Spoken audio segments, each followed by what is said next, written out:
السلام علیکم ورحمۃ اللہ وبرکاتہ۔ ناظرین محترم، آدھا چمچ کا ٹوٹکا یہ خاندانی نسخہ ہے اور اس کے فائدے بہت زیادہ ہیں۔ اکثر قدیم حکماء ایسے خاندانی قیمتی نسخہ جات صرف اپنی نسل تک ہی محدود رکھتے تھے، کسی اور کو نہیں بتاتے تھے، جس کی وجہ سے اکثر قیمتی نسخہ جات حکیموں کے مرنے کے ساتھ ہی قبروں میں دفن ہو گئے۔ یہ نسخہ بھی صدری نسخہ ہے۔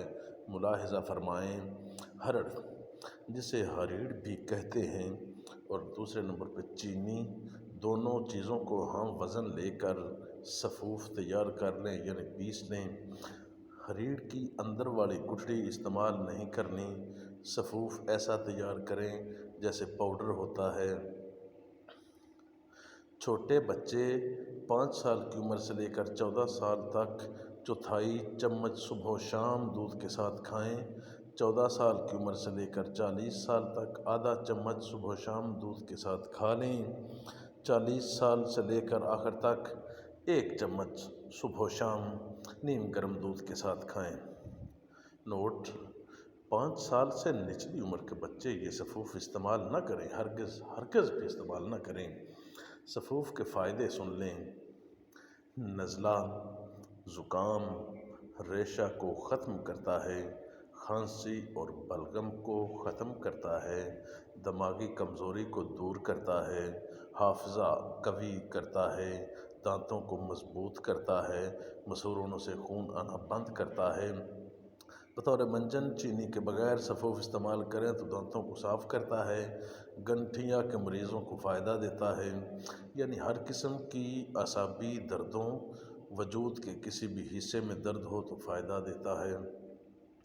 نظر کو تیز کرتا ہے، مسلسل استعمال کرنے سے اینک اتر جاتی ہے، سر درد کو ختم کرتا ہے، قبض کو دور کرتا ہے، اور اگر جلاب لینا ہو تو چینی کے بغیر 2 سے 3 چمچ ہریڑ کا صفوف نیم گرم دودھ یا تازہ پانی کے ساتھ استعمال کریں۔ اگر دست روکنے ہوں تو 1 چمچ یا آدھا چمچ صفوف استعمال کریں۔ مردانہ قوت میں اضافہ کرتا ہے، منہ کے اندر چھالوں کو ختم کرتا ہے، منہ کے باہر کیل مہاسے، چھائیوں دانوں کو ختم کرتا ہے، چہرے کی رنگت کو نکھارتا ہے، لیکوریا، جریان و احتلام، بواسیر کے لیے مفید ہے۔ بواسیر کے مریض چینی کے بغیر ہرڑ کا صفوف کا جوشاندہ تیار کر کے رات کو سوتے وقت پاخانہ کی جگہ کو جوشاندہ کے پانی میں استنجا کر کے سوئیں۔ 2 ہفتے مسلسل اسی طرح کریں اور یہ صفوف ساتھ ساتھ آدھا یا 1 چمچ عمر کے لحاظ سے استعمال کریں۔ بے حد مفید ہے۔ گرمیوں میں جسم پر پھوڑے پھنسیاں نکل آتی ہیں اور اکثر لوگوں کو جسم پر چھوٹے چھوٹے دانے نکلتے ہیں جن کے اندر پیپ ہوتی ہے، جسے سرائیکی زبان میں پت کہتے ہیں۔ مسلسل یہ استعمال کریں تو گرمیوں میں پت پھوڑے نہیں نکلیں گے۔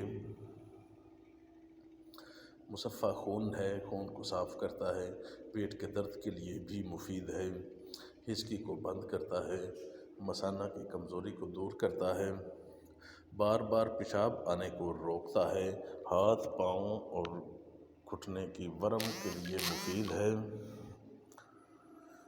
ہاتھ پاؤں جسم کے کسی بھی حصے میں زخم ہو جائے تو صفوف کو جلا کر مکھن ملا کر مرہم تیار کریں اور رات کو سوتے وقت متاثرہ جگہ پر لگائیں اور صبح نماز کے بعد لگائیں، زخم چند دنوں میں ختم ہو جائے گا۔ ہاتھ پاؤں اور سینے کی جلن، معدے کی جلن، قے، کھٹی ڈکاریں، متلی کو روکتا ہے۔ محترم قارئین، یہ چند فوائد آپ کی خدمت میں پیش کر دیے ہیں۔ اس کے مزید فوائد آپ خود ملاحظہ فرما لیں گے۔ حقیقت میں یہ ایک معمولی قیمت کا نسخہ ہے، مگر جو مریض مہنگی ادویات کھا کھا کر پریشان ہو گئے ہیں اور مرض ختم ہونے کی بجائے بڑھتا جا رہا ہو، وہ اللہ کا نام لے کر اس سفوف کو بلا خوف و خطر استعمال کریں، اس کا کوئی نقصان یا سائیڈ افیکٹ نہیں ہے۔ طریقہ استعمال عمر کے لحاظ سے مضمون کے شروع میں عرض کر دیا گیا ہے، فائدہ اٹھائیں اور بندہ کے علم و عمل میں اور خاتمہ ایمان کے لیے ہمیشہ دعا میں یاد رکھیں۔ انشاءاللہ مزید بھی ایسے ہی خاندانی نسخہ جات اور ایسے ہی ویڈیو آپ کی خدمت میں پیش کرتے رہیں گے۔ چینل کو سبسکرائب کر لیں، ویڈیو کو لائک کر لیں۔ بہت شکریہ۔ اللہ حافظ، فی امان اللہ۔